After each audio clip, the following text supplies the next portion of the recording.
Então, hoje, questões para revisar aqui de nutrição animal. Assim, de modo geral, hoje vai ser uma revisão de todo o conteúdo que a gente viu durante o semestre para preparar vocês para a questão de cálculo, tá? Basicamente vai ser a revisão geral para a gente poder lembrar alguns conceitos, algumas coisinhas importantes de cada tipo de metabolismo ou de cada estrutura dos animais. Assim, você tendo um panorama bem geral de como é que funciona a nutrição, você vai estar melhor preparado para conseguir formular as rações. Baseado nisso, voltamos aqui. Para aves, qual a diferença de papo para moela? Tá? Papo é essa estrutura aqui de baixo. Moela já está aqui, certo? Aí vamos lá. Primeiro, papo tem função de armazenar e, em alguns casos, fermentar, que ele vai começar ali uma digestão. Tá? O papo ele vai acumular junto com algumas bactérias que vão no alimento, vai começar a fazer essa fermentação. Além disso, ele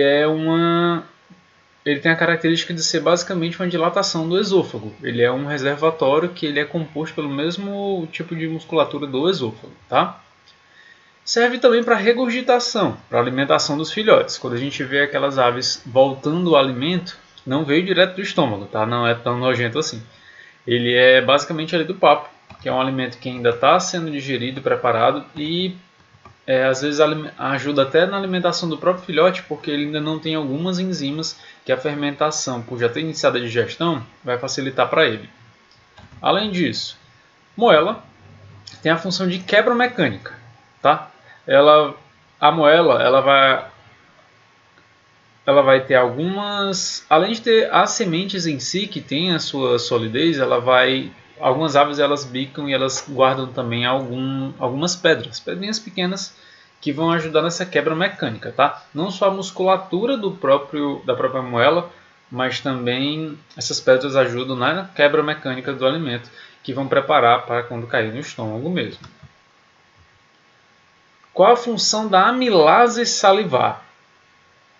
A amilase salivar está presente em algumas espécies, nem todas as que a gente estuda.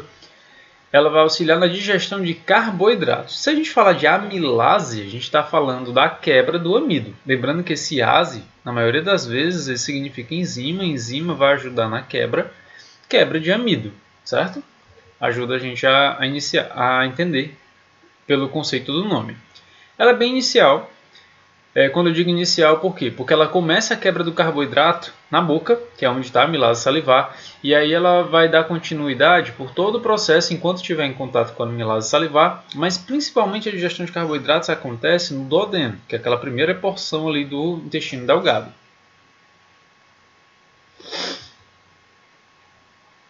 A maior parte dos carboidratos é digerida pela amilase pancreática, que é justamente nessa região que eu tinha comentado.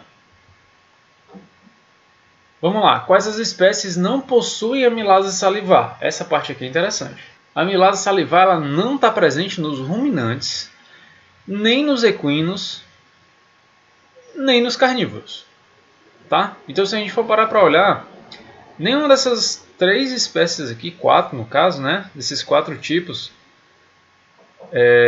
nenhum desses 3 tipos aqui, nem ruminantes, nem equinos, nem carnívoros, eles vão possuir amilase salivar. Por quê? Porque a base de alimentação deles não é o carboidrato semelhante ao nosso, tá? Que tipo de carboidrato vai estar aqui? Eles vão comer carboidratos, basicamente os ruminantes e os equinos, aqueles estruturais, mas os carnívoros em si, a base deles é proteína, não é carboidratos, tá? Por isso.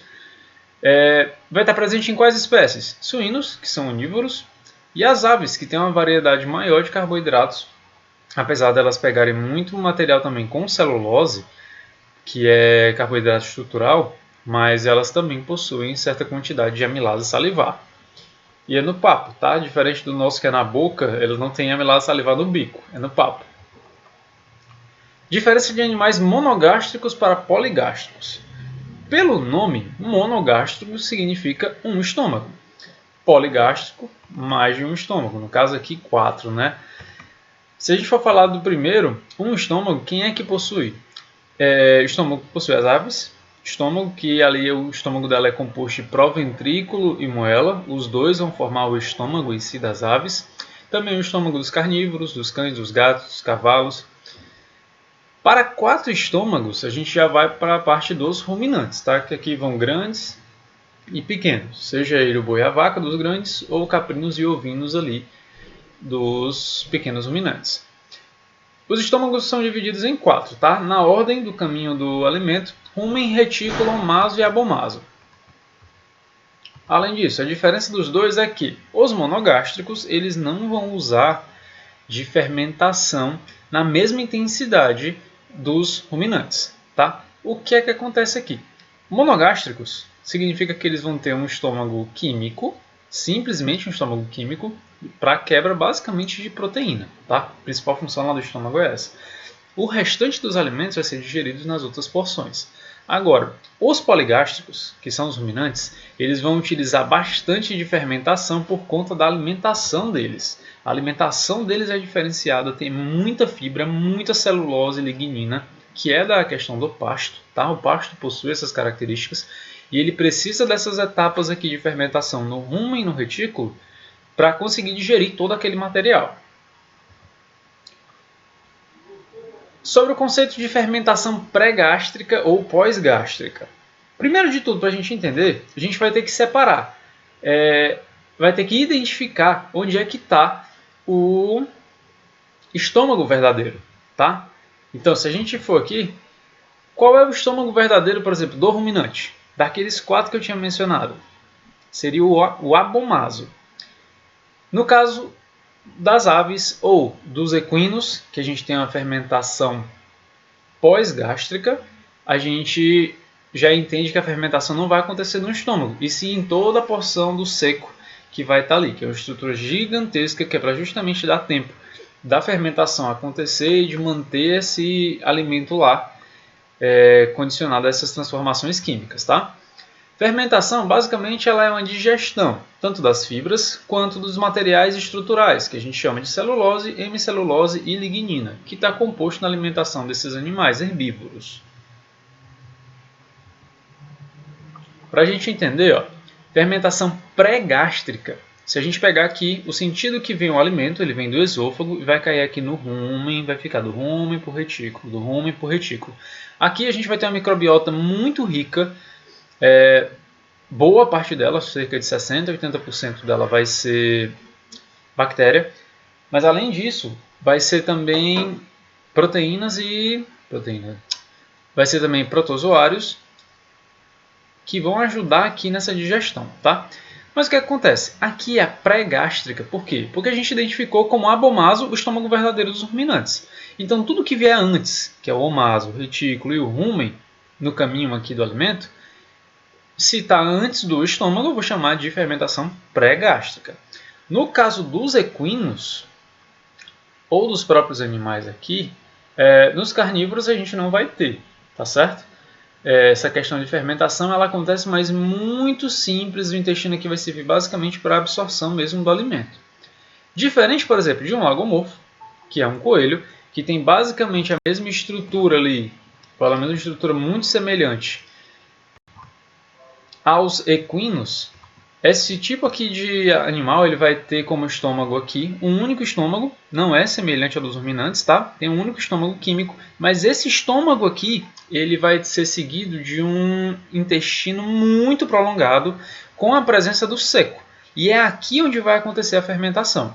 Então, quando eu falo de um animal com fermentação pós-gástrica, depois do estômago, os animais que possuem esse tipo de fermentação como característica da digestão são os lagomorfos, que são os coelhos, e equinos, tá? Tem esse mesmo processo aqui. Já para os carnívoros, aqui cão e gato, eles têm um único estômago, existe um intestino, mas eles não vão possuir estruturas específicas para manter a fermentação. Só lembrando, rumen, retículo é onde acontece a fermentação e é pré-gástrica para os ruminantes, porque o estômago verdadeiro deles é o abomaso, tá? Quais os benefícios das fibras? Se a gente pudesse aqui citar, primeiro de tudo, saciedade. Tá? As fibras elas vêm com essa característica de preencher o espaço, de ajudar na motilidade ali do intestinal. E essa motilidade, essa saciedade. Primeiro, a saciedade vai limitar a quantidade de alimento que o animal vai comer. Para o caso dos pets domésticos, isso ajuda na prevenção de doenças como a obesidade e a diabetes. Ajuda também na diluição energética. Você tem às vezes alimentos que são muito gordurosos, que podem prejudicar a saúde do seu animal, porque ele vai acabar tendo um ganho de peso.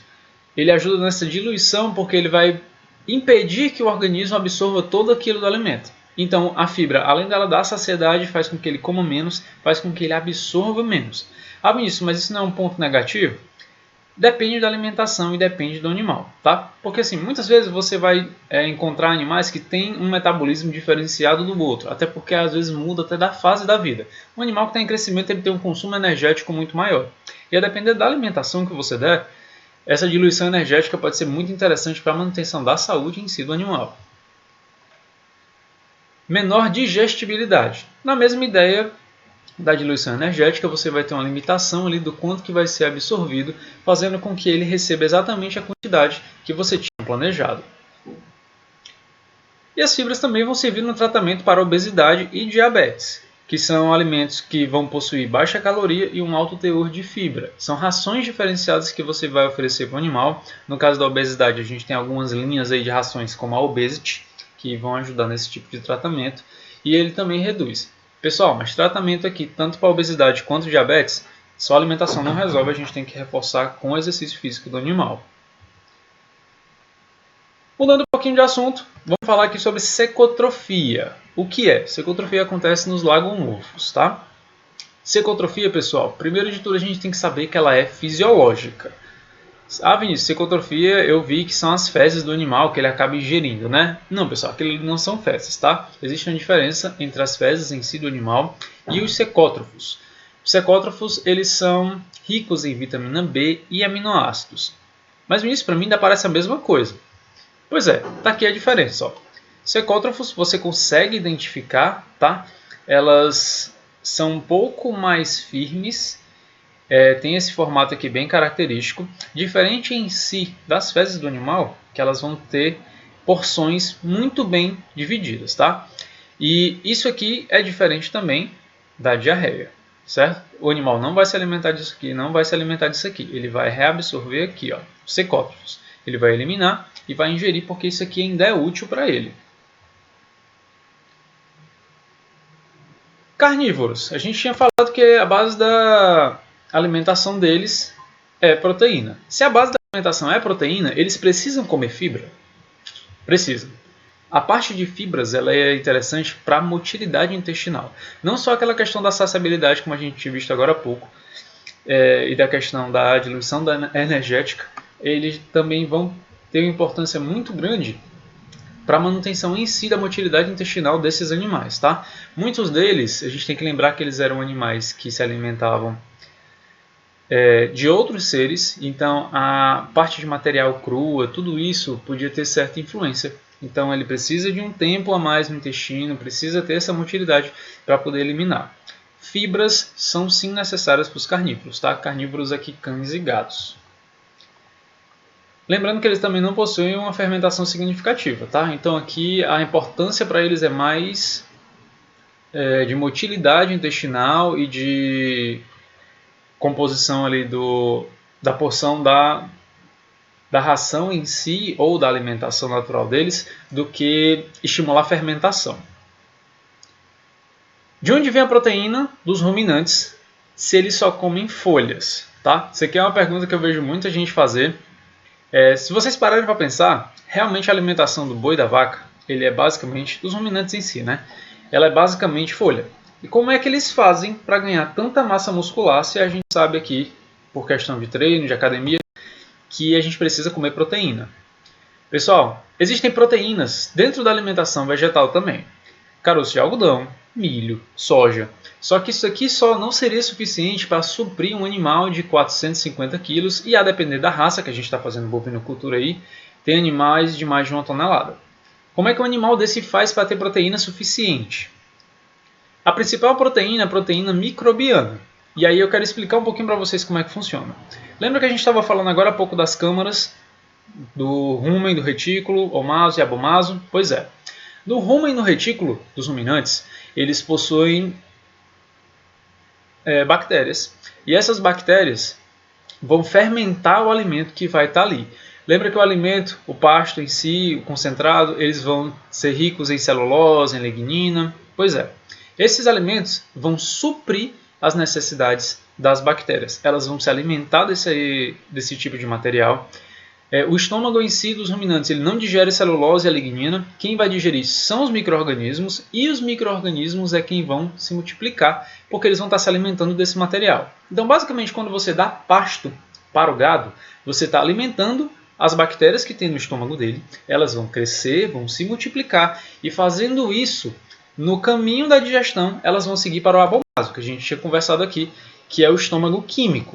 Sendo o estômago químico, quando as bactérias e o material fermentado chegarem lá, a parte proteica vai ser digerida. E adivinha só, as bactérias que estavam naquele alimento fazendo a fermentação, quando chegarem no abomasio, elas vão ser digeridas.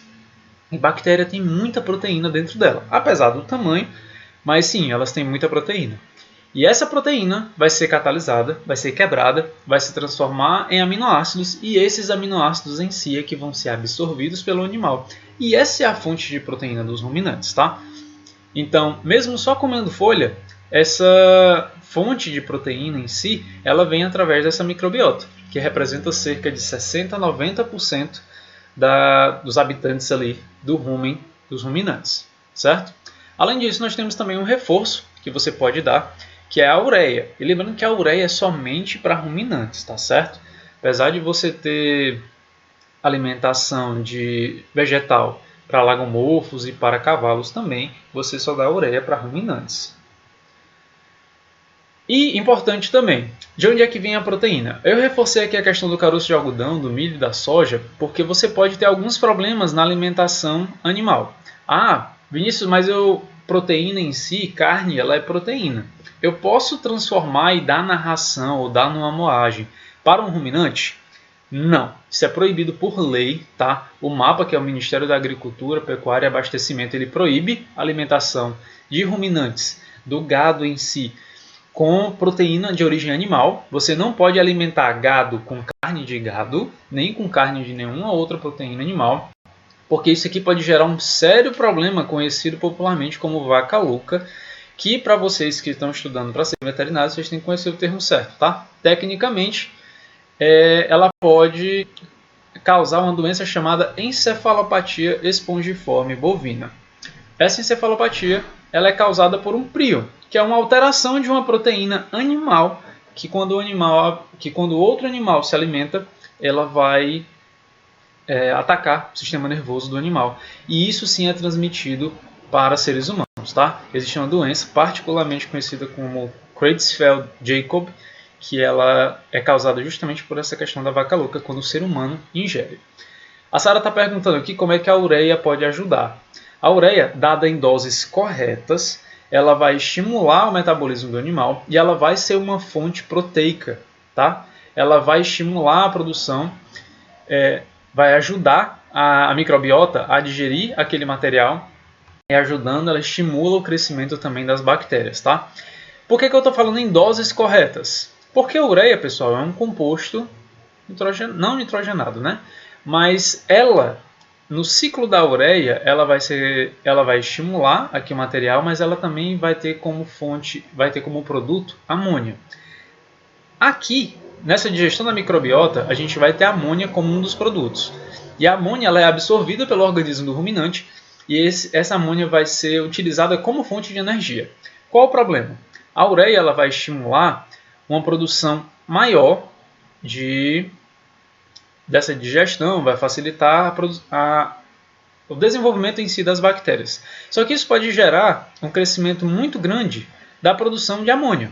E a amônia é tóxica, tá? Se vocês lembrarem do ciclo da ureia, a amônia, 2 moléculas de amônia elas podem ser convertidas em uma molécula de ureia.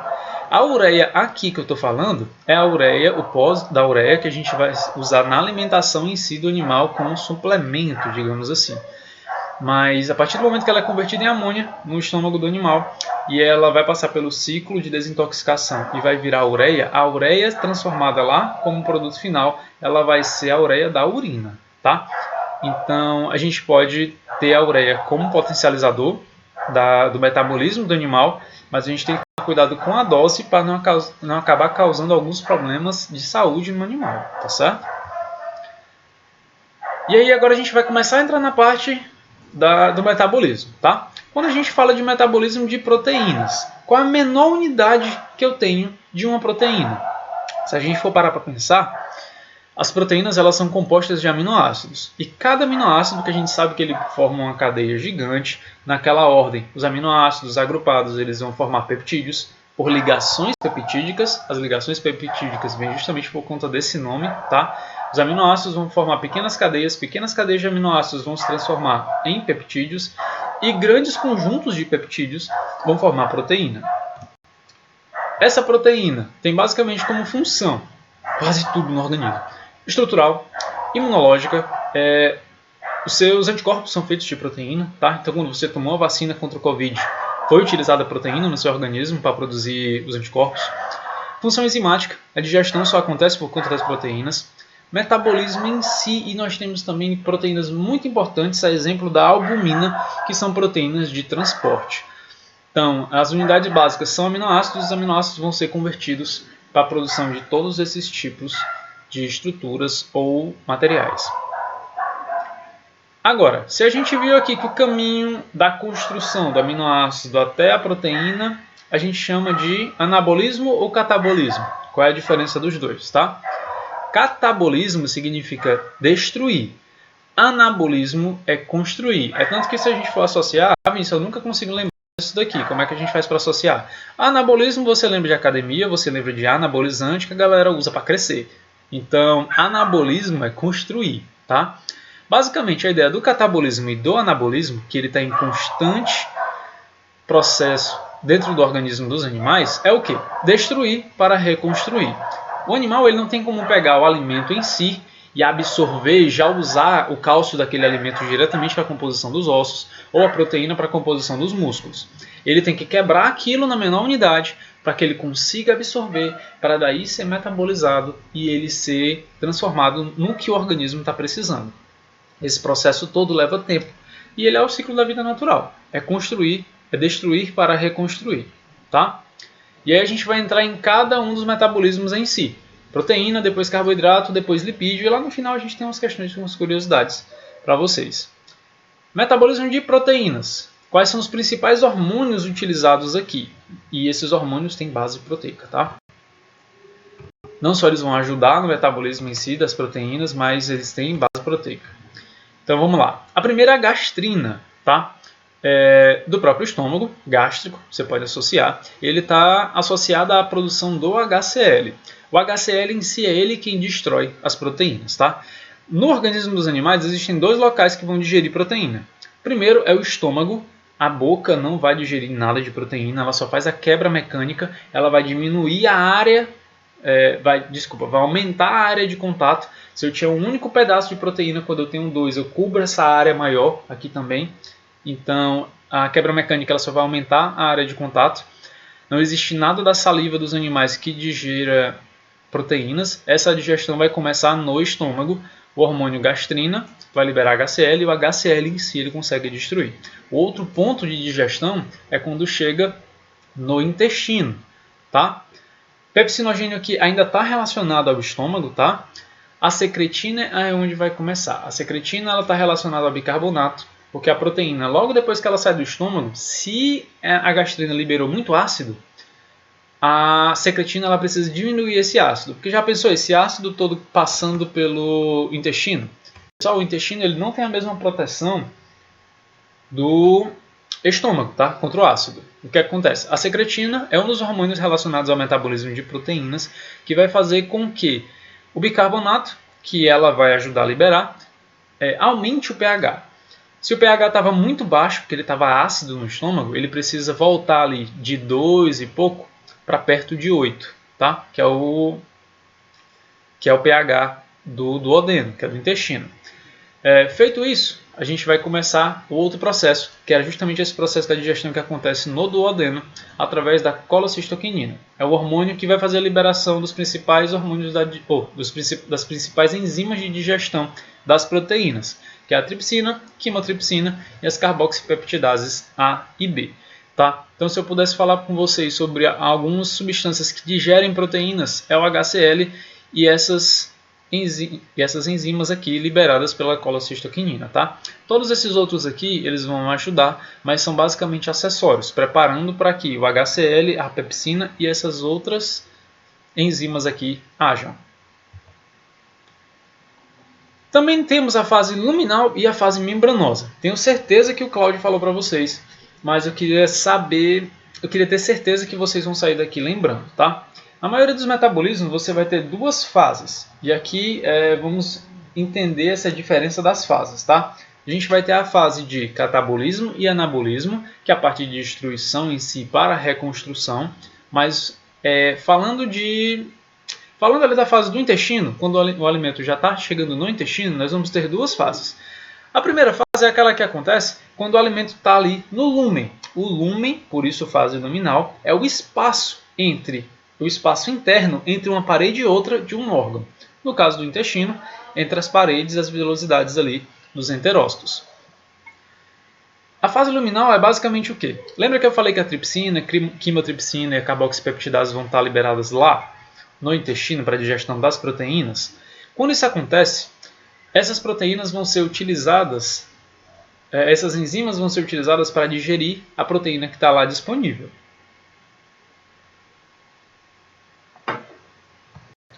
E como é que isso vai acontecer? Nessa fase luminal, o que tiver ali no lúmen vai ser digerido por essas enzimas. Essa é a fase luminal. É só isso, não tem dificuldade. O que é outra coisa que acontece? A fase membranosa. Qual é a diferença da fase membranosa? Se o lúmen é o que está entre uma membrana e outra, a superior e a inferior, digamos assim, de um órgão, a fase membranosa vai acontecer realmente na membrana, nas paredes ali daquele órgão. O que acontece no caso do intestino? Ele possui uma mucosa e essa mucosa em si vai ajudar a digerir o que não foi digerido na fase luminal. Essas duas elas são fases finais do catabolismo, tá? As enteroquinases e as aminopeptidases vão ajudar nessa digestão membranosa. Por quê? Pessoal, a fase luminal ela é muito eficiente, mas ela não consegue digerir tudo. Lembra que a menor unidade são os aminoácidos? Pois é, enquanto eu tiver di e tripeptídeos, que são conjuntos de aminoácidos, eu não vou conseguir absorver.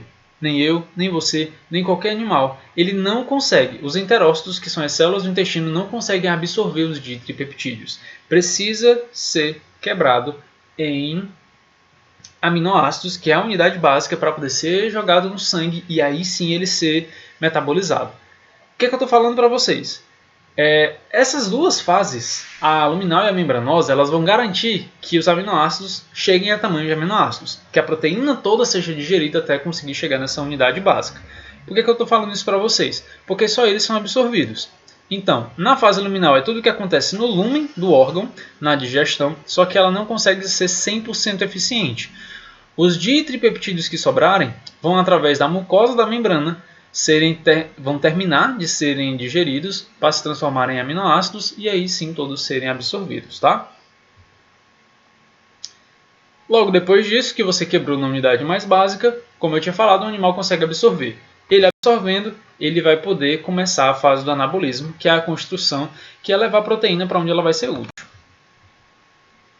Aqui é um resumão, tá? Se você puder olhar no estômago nós temos HCl, as pepsinas. No intestino delgado, esse 1 e 2 significa que é aqui onde vão acontecer a fase luminal e a fase membranosa. Temos no intestino delgado enteropeptidases e enteroquinases acontecendo, tá? E o pâncreas, ele vai ter uma participação boa, porque lembra que eu falei que no duodeno que a gente tem a tripsina, quimotripsina, carboxipeptidases? Pois é, quem vai liberar isso aqui é o pâncreas, tá? Que vai agir no intestino. O intestino em si, ele não vai liberar essas substâncias, tá? Tem que saber essa diferença de onde é que vem cada uma das substâncias que participam. Agora, saindo um pouco dos carnívoros e a gente voltando aqui para os ruminantes. Tenho certeza que o Cláudio falou para vocês sobre PDR e PNDR. Vinícius, eu nem lembro o que é isso. Vamos com calma. PDR é proteínas digeridas no rumen. PNDR é proteínas não digeridas no rumen. Pessoal, a alimentação, principalmente de ruminantes, é uma massa muito grande de material. Eles comem muito durante o dia. Então, concorda comigo que nem todo esse material consegue ser digerido ao passo de chegar realmente no estômago e ser completamente aproveitado? Pois é. Quando a gente fala disso, a gente vê esse esquema gigante aqui, mas deixa eu dar um foco aqui para vocês. Proteínas digeridas no rumen são: o animal comeu, caiu no primeiro estômago, que é aquela primeira câmara, que é o rumen. Caindo nessa primeira câmara, a fermentação vai acontecer, produção de amônia, vai ser absorvido pela própria parede do rumen, tá? Essa é a parte de proteínas digeridas. E a parte de proteínas não digeridas no rumen? Simplesmente elas vão passar. O material que entrou aqui não terminou de ser fermentado nem digerido e vai passar para o próximo estômago. O que é que pode acontecer aqui? Parte dos aminoácidos que foram com ela vão ser realmente absorvidos. Que ele vai daqui para o abomaso, do abomaso para o intestino absorve. Vinícius, e o que não passar? Só o que não passar é eliminado. Tá? Não tem muito mistério. Aqui lembrando da produção da amônia, tá? E do ciclo da amônia, que pode ser convertido. A gente vai ter duas amônias sendo convertidas em uma ureia. Isso é o ciclo da ureia. E ureia em si não é tóxica para o organismo, a amônia é. Então isso é um método de segurança do próprio organismo. Sobre metabolismo de carboidratos. Qual é a menor unidade? Monossacarídeos.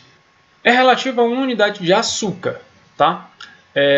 Qual o tipo de organização que eles têm dentro do organismo? Eles podem estar apresentados nos alimentos como di, tri ou oligosacarídeos, tá? Isso é apenas a organização. Da mesma forma dos aminoácidos, que aquela mesma unidade ela pode ser agrupada em vários, os carboidratos também. Agora que os carboidratos estruturais e não estruturais é um outro conceito semelhante ao conceito de fibroso e não fibroso, tá? Quando eu falo de fibrosos ou não fibrosos, ou de estruturais ou não estruturais, eu estou falando de tipos de carboidrato que são mais facilmente digeríveis ou que são digeridos com mais dificuldade. Quando eu falo dos estruturais, são os mesmos fibrosos, e a exemplo aqui nós temos a celulose e a lignina. Açúcar, amido e pectina eles são da classe dos não fibrosos, que são alimentos não estruturais. Se eles são não estruturais, eles têm menos estruturas grosseiras, como a celulose e a lignina, que são mais facilmente digeríveis. Quando a gente classifica os carboidratos em estruturais e não estruturais, a gente está falando de fibrosos e não fibrosos, respectivamente, tá? E o que quer dizer um carboidrato estrutural? Quer dizer que ele tem estruturas em si de carboidratos mais grosseiras, que o organismo da maioria dos animais, inclusive dos próprios ruminantes que se alimentam disso aqui, eles não vão conseguir digerir. Quem vai conseguir digerir esses alimentos mais grosseiros, compostos de celulose ou de lignina? Celulose é exemplo, pessoal, aquela películazinha que tem no milho da pipoca. Por mais que você transforme o milho em pipoca, que você não consegue mastigar aquilo ali, nem digerir, ele não se desfaz na boca como o interior, como aquela parte branca da pipoca em si. Aquilo ali é celulose, aquela capinha, tá?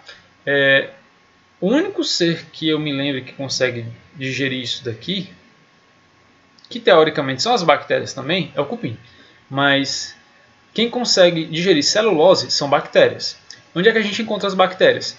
No estômago dos ruminantes, no rumen, no retículo, e no estômago também dos cupins. Por isso que eles conseguem digerir porta, madeira em si. E de modo geral, se esses alimentos aqui são os mais dificilmente digeríveis, nós vamos ter aqueles com muito maior facilidade, que é o que o organismo da maioria dos animais está para digerir, que é o açúcar, o amido e a pectina. Certo? Sobre o metabolismo de carboidratos, quais são as principais substâncias? Aqui está um resumo para vocês também. Semelhante ao outro que era de proteína, aqui está o de carboidratos, tá? A amilase salivar ela começa a ser digestão na boca. Em algumas espécies a gente não vai ter essa amilase, mas isso a gente já conversou. Dando seguimento. No estômago não há digestão de carboidratos. Não cometam esse erro, por favor. O estômago não digere carboidratos.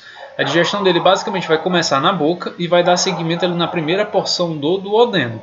O pâncreas vai liberar a alfa-amilase pancreática no duodeno, e aí o duodeno ele vai começar a digestão da fase luminal dos carboidratos.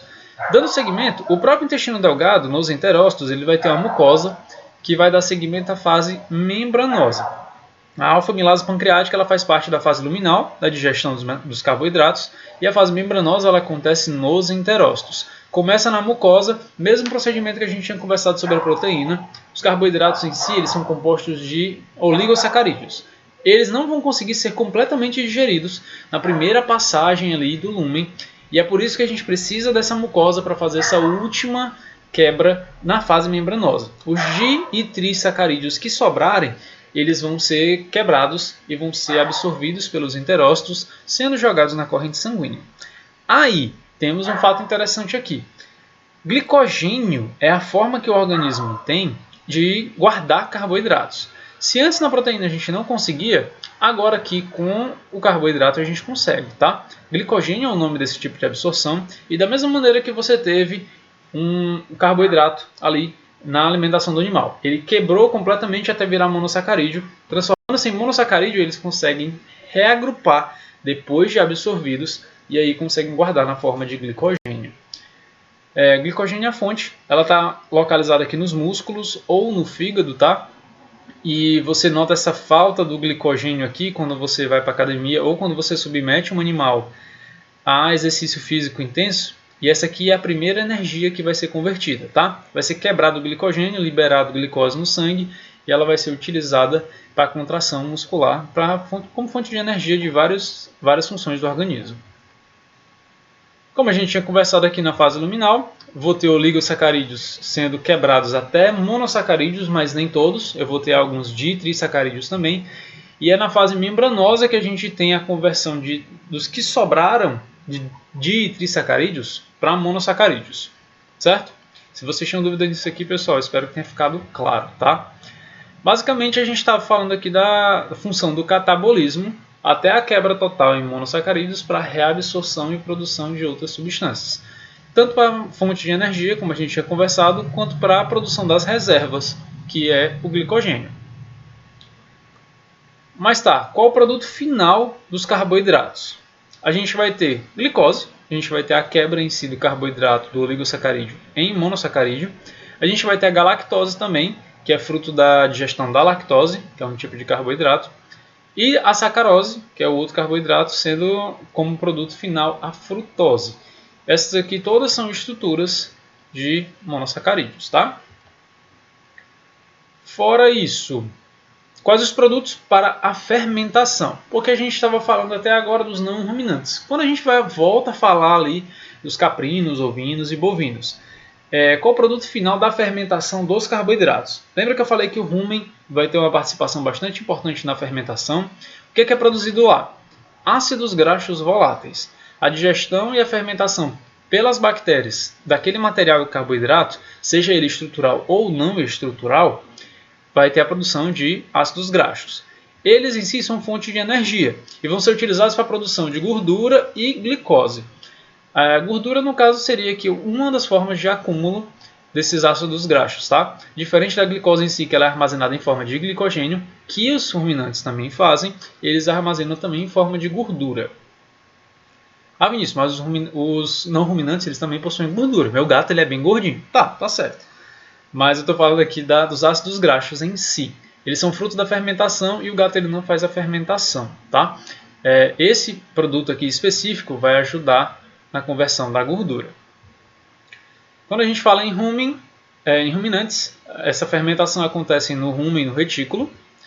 E para equinos e coelhos, a gente tem a importância também da fermentação, lembrando que eles são fermentadores pós-gástricos, que isso vai acontecer no cólon ventral e no seco.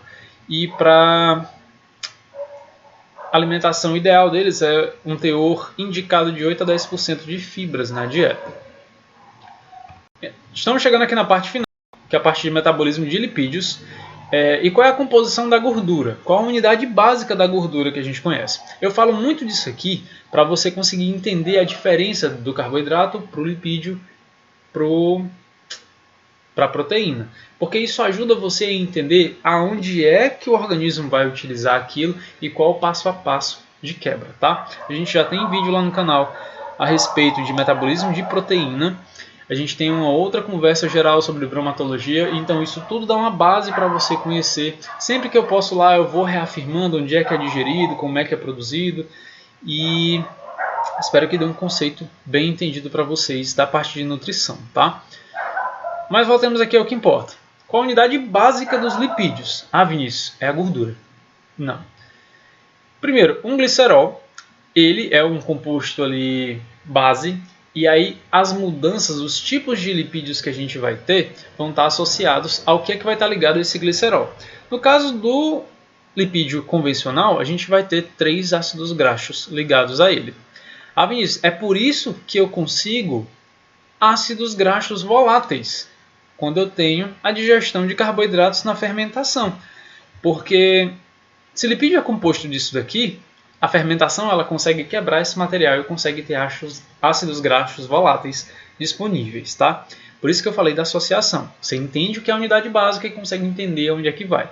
Lembrando que aquela parte de ácidos graxos voláteis é para ruminantes, tá? Não ruminantes não produzem ácidos graxos voláteis. Eles vão ter uma outra abordagem a respeito dos lipídios. Aquela questão de emulsificação, absorção, certo? Lembrando que eles são insolúveis em água, tá? Eles são hidrofóbicos. Fobia é o medo, afastamento da água. Em compensação, eles são, por serem lipossolúveis, eles são lipídios, vão estar associados a outras substâncias lipossolúveis também.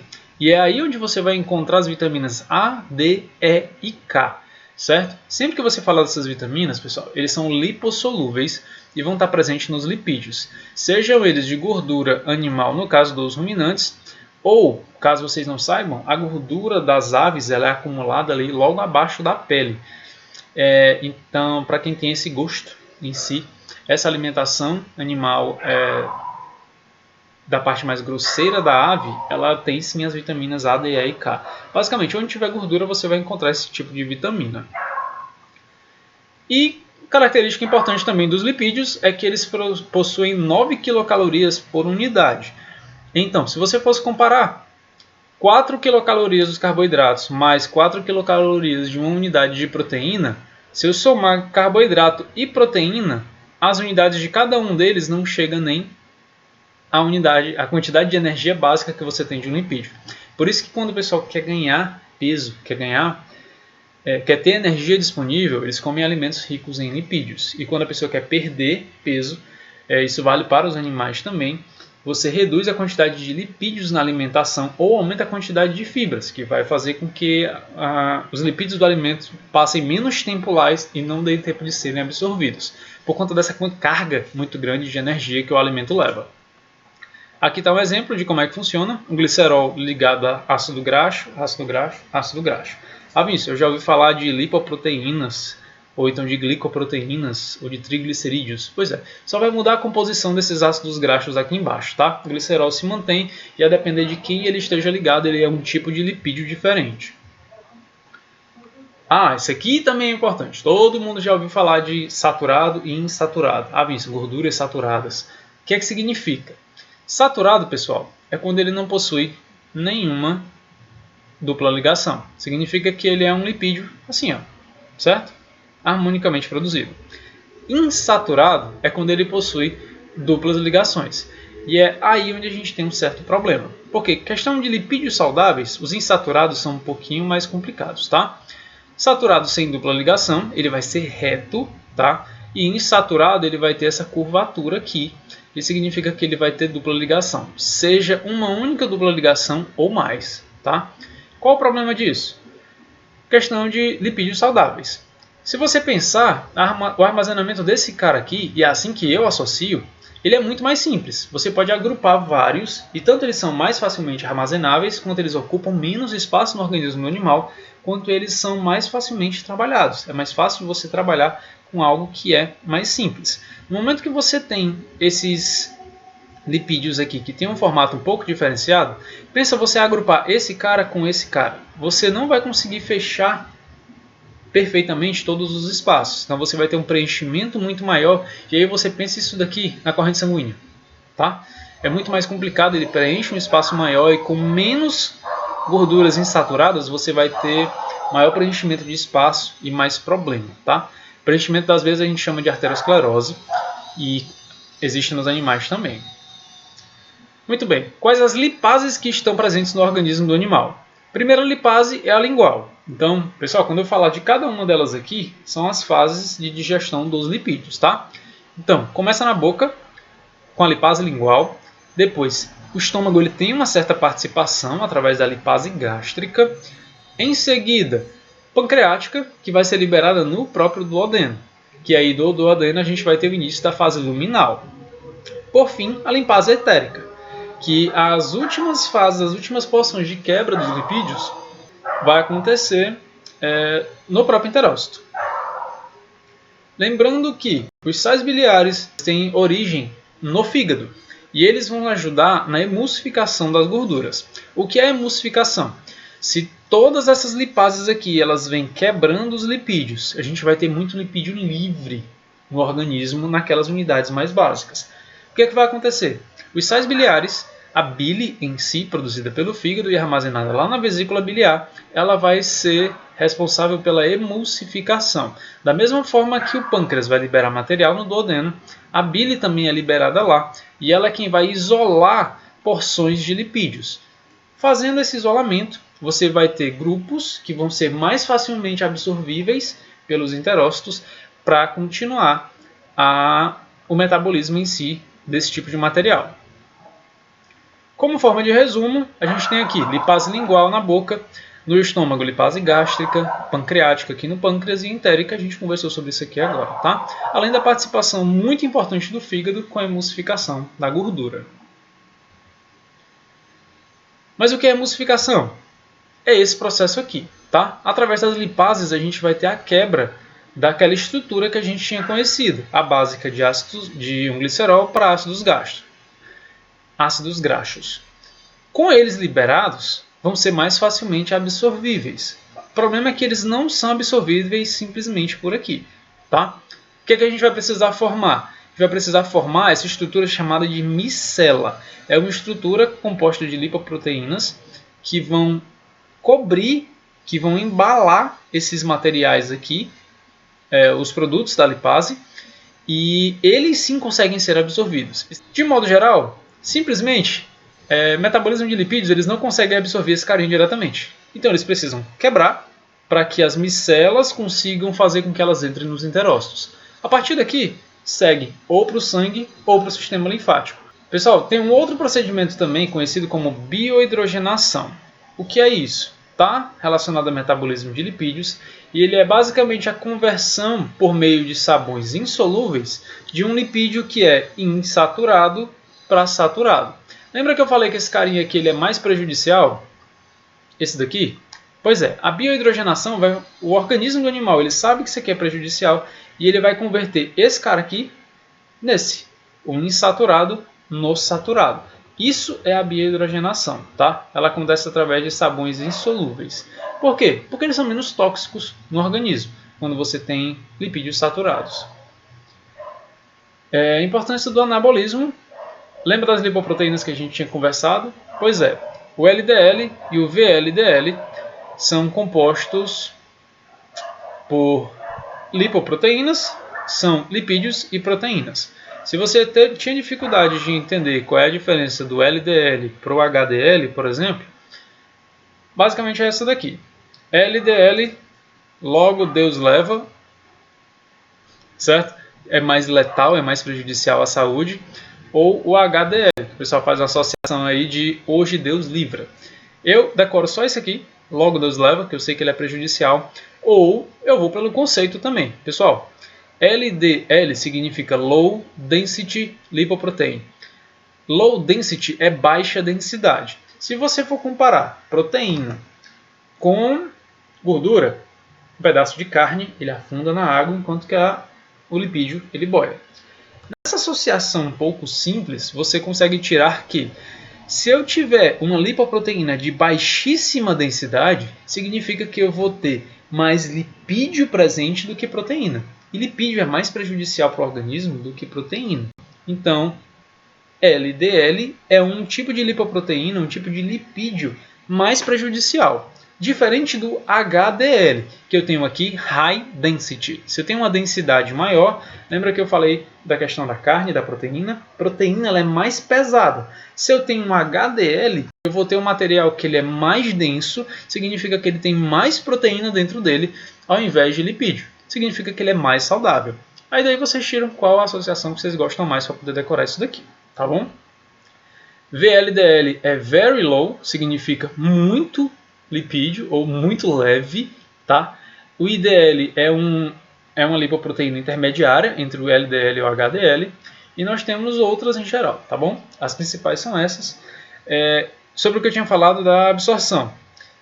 Os quilomicrons vão ser responsáveis de maneira geral, para as espécies em geral, e vai ser absorvida pelo sistema linfático, tá?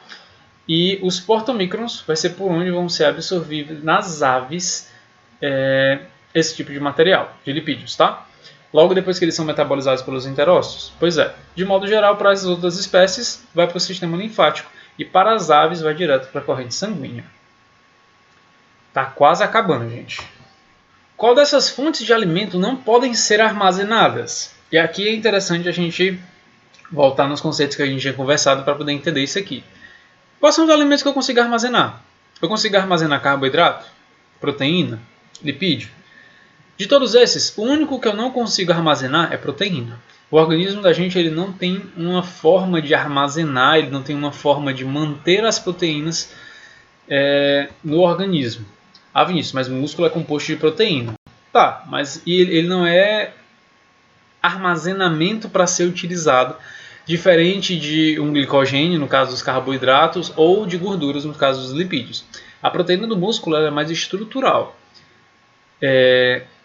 A respeito disso, como a gente acabou de ver aqui, carboidrato sim, ele possui uma forma de armazenamento, apesar dele ter algumas aplicações no organismo em si, ele tem lotes específicos de conservação, assim como os lipídios também possuem, tá? Todos eles basicamente como fonte de energia. E qual dessas fontes de alimento não é digerida no estômago? Isso aqui a gente já conversou, queria só poder revisar e deixar isso muito claro para vocês, tá? Carboidrato não é digerido no estômago. Por favor, não cometam essa gafe, esse erro. Carboidrato não se digere no estômago. Ele começa a ser digerido na boca, termina de ser digerido no intestino, mas estômago não. Estômago ele é quase que exclusivamente digestão de proteína, através do ácido clorídrico e da pepsina, mas ele também ajuda, em parte, de maneira bem simples, com a lipase gástrica na digestão de lipídios. Mas o foco em si da digestão de lipídios é no intestino também. O intestino é o cara da digestão. Ele faz tudo, que ele também tem auxílio do pâncreas e do fígado, então ele lá sim é o local de concentração do metabolismo em si. Mas essas informações são importantes para vocês separarem, tá?